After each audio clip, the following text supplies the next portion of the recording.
السلام علیکم ورحمۃ اللہ وبرکاتہ۔ ایک بھائی نے مسئلہ معلوم کیا ہے کہ 26 جنوری یا 15 اگست کے موقع پر جو اسکول اور کالج وغیرہ میں پروگرامات ہوتے ہیں اور ناچ گانا وغیرہ ہوتا ہے، ڈی جے وغیرہ بجتے ہیں، آیا اس طرح کے پروگرامات میں شرکت کرنا اور ان میں حصہ لینا شرعاً کیسا ہے؟ جواباً آپ حضرات کی خدمت میں عرض یہ ہے کہ اس طرح کے پروگراموں میں، اس طرح کی مجلسوں میں جس میں ناچ گانا وغیرہ ہوتا ہو، ڈی جے وغیرہ بجائے جاتے ہوں، اچھل کود ہوتی ہو، اس طرح کے پروگراموں میں شرکت کرنا یہ جائز نہیں ہے۔ فتح مکہ کے موقع پر غالباً حضرت اسامہ رضی اللہ تعالی عنہ خوشی کے مارے اچھلنے اور کودنے لگے۔ آپ علیہ الصلاۃ والسلام نے منع فرما دیا کہ اسامہ،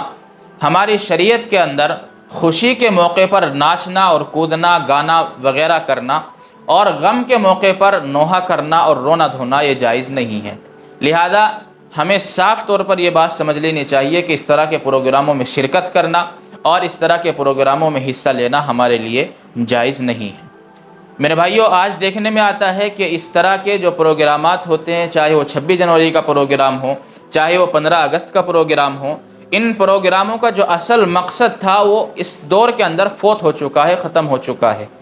اصل مقصد ان پروگراموں کا یہ تھا کہ ان پروگراموں کے ذریعے سے ہم اپنے مجاہدین آزادی کی یاد کو تازہ کر سکیں، اپنے بچوں کے سامنے ان مجاہدین آزادی کا تذکرہ کر سکیں، اور تاکہ ہمارے بچوں کے اندر بھی ان مجاہدین جیسا جذبہ پیدا ہو سکے اور اپنے ملک کے لیے ہماتن گوش ہو کر کے قربانی دینے کا جذبہ ہمارے بچوں کے اندر بھی پیدا ہو سکے۔ لیکن آج کے وقت میں ان پروگراموں کا مقصد فوت ہو چکا ہے، اور ہمارے پروگراموں کا مقصد صرف یہ رہ گیا ہے کہ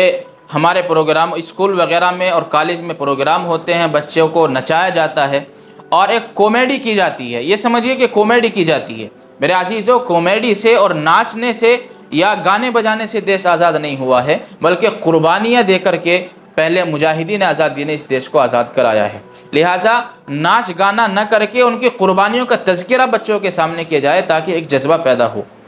الغرض میرے بھائیوں، بات یہ ہے کہ شریعت مطہرہ کی روشنی میں یہ جائز نہیں ہے، اور اس کے لیے میں آپ حضرات کو بتاتا چلوں کہ بچوں کے والدین کو چاہیے، مسلمان بچوں کے والدین کو پہلے سے اس طرح کے پروگراموں سے پہلے اپنے بچوں کے اساتذہ سے اور ٹیچروں سے ملاقات کر لینی چاہیے، اور انہیں صاف طور پر یہ کہہ دینا چاہیے کہ آپ ہمارے بچوں کو اپنے اس پروگرام کے اندر اس طرح کا کوئی بھی پروگرام میں حصہ لینے پر مجبور نہ کریں جو ہماری شریعت کے خلاف ہو۔ ناچنا، گانا، ڈی جے پر ڈانس کرنا، یہ ہماری شریعت کے اندر اس کی کوئی گنجائش نہیں ہے۔ اور میرے بھائیوں، اس لیے صاف طور پر منع کر دے کہ اگر آپ ہمیں مجبور کریں گے، ہمارے بچوں کو مجبور کریں گے، تو ہم آپ کے اس پروگرام میں شرکت ہرگز نہیں کریں گے۔ اس لیے کہ جب ہماری شریعت کے اندر یہ جائز نہیں ہے تو پھر اس میں شرکت کرنا بھی اور اس طرح کے پروگرام میں حصہ لینا بھی جائز نہیں ہے۔ اللہ تعالی عمل کی توفیق عطا فرمائے۔